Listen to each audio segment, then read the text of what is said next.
this year. And our next guest, I'd like to invite up now, is someone that you all know, Judge Andrew Napolitano. You know him. Not only because he's a beautiful man, but also because when he speaks, ladies and gentlemen, when he's debating on shows like O'Reilly, when he's debating on the debate program, he commands the audience because of his words and his knowledge. He has a show on Fox called Freedom Watch. Ladies and gentlemen, right now I'd like to invite him to the stage. Mr. Judge Andrew Napolitano. Take your time and hard, Judge. I don't want you to slow it out.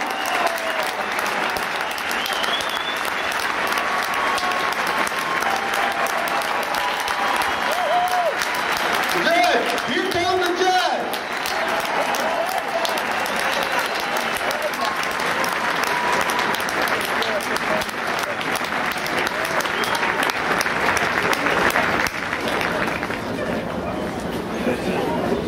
Oh, you are something else, James. Thank you for having me here. I almost feel like I'm making a bit of a pilgrimage. When I was a very young man, I read a book which probably influenced me more than anything else I've ever read, except perhaps for the New Testament. And the book outlined with clarity that our rights come from our humanity, not from the government. And that the government's job is to protect and secure those rights, and that government governs best which governs least.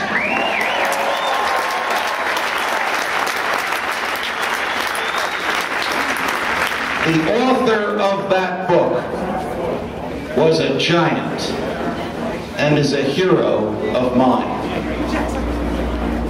He rode through these canyons and walked through these deserts. He was the greatest defender of individual liberty and limited government in the United States of America in the 20th century. The book was the conscience of a conservative, and the hero who wrote it was Senator Barry Morris Goldwater.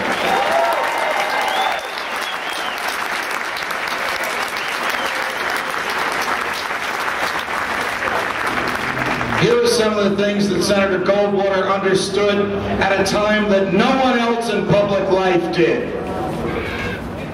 Every individual is created by God in His image and likeness, and the right to life, liberty, and the pursuit of happiness are gifts from our Creator.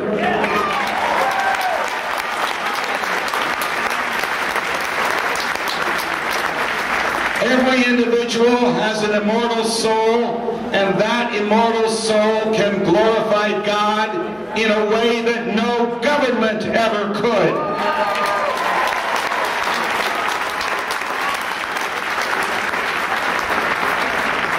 Now, it wasn't always this way. A little bit of history, if you will. When we were colonists, at least those of us that live on the East Coast, and the king and the parliament were looking for money, they had ingenious ways of doing it. And one of the laws that they enacted was called the Stamp Act. And this legislation required that on every piece of paper in your home, every book, every bank draft, every lease, every mortgage, every pamphlet, every poster you would nail to a tree, you needed to have the king's image. You think it's difficult dealing with the post office today? You had to go to a foreign post office and buy a stamp with the king's face on it. Question: how did the king know if there was an image of his face on every piece of paper in your possession?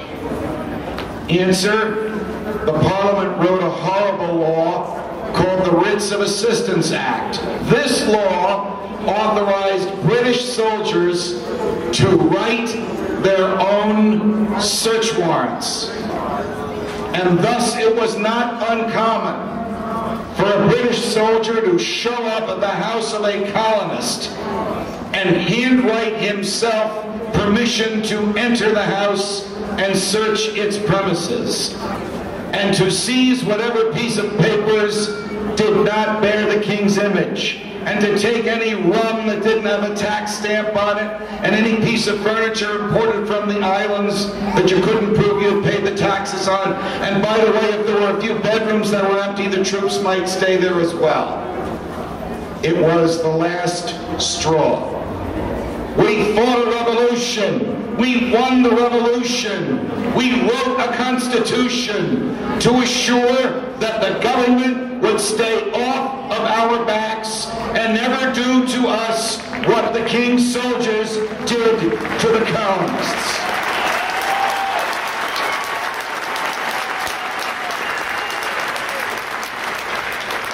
When Jefferson wrote that all men are created equal and are endowed by their Creator with certain inalienable rights, and that among these is life, liberty, and the pursuit of happiness, he forever wedded America's soul to the idea of natural rights.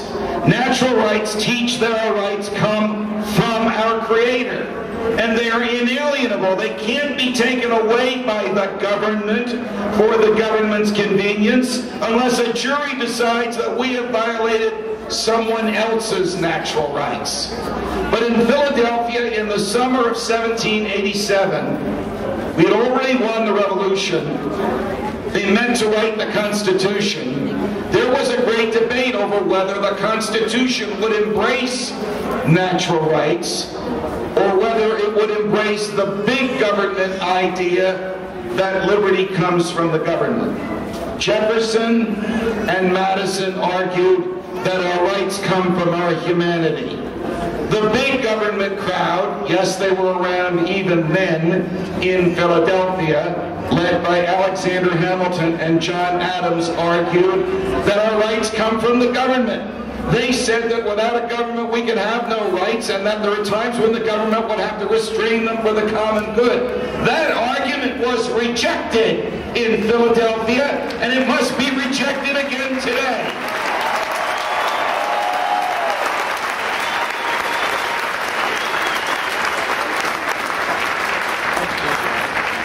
How did the Constitution come about? Ronald Reagan reminded us in his first inaugural address. The states created the federal government and not the other way round.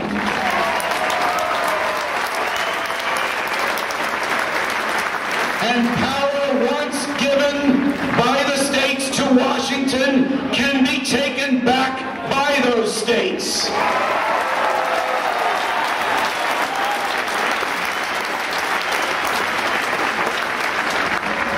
The Constitution, of course, would never have been adopted had not there been the promise of the Bill of Rights. And the Bill of Rights essentially reduced to writing the rights that come from our humanity.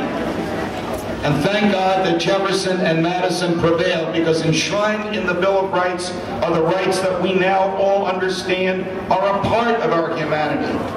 Our right to think as we wish, our right to say what we think, our right to publish what we want to say, our right to self-defense.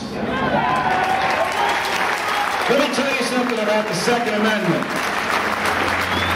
If anybody tells you that the Second Amendment was written to protect hunters' rights, they don't know what they're talking about. The Second Amendment was written to allow you to protect yourself when the police are unable or unwilling to be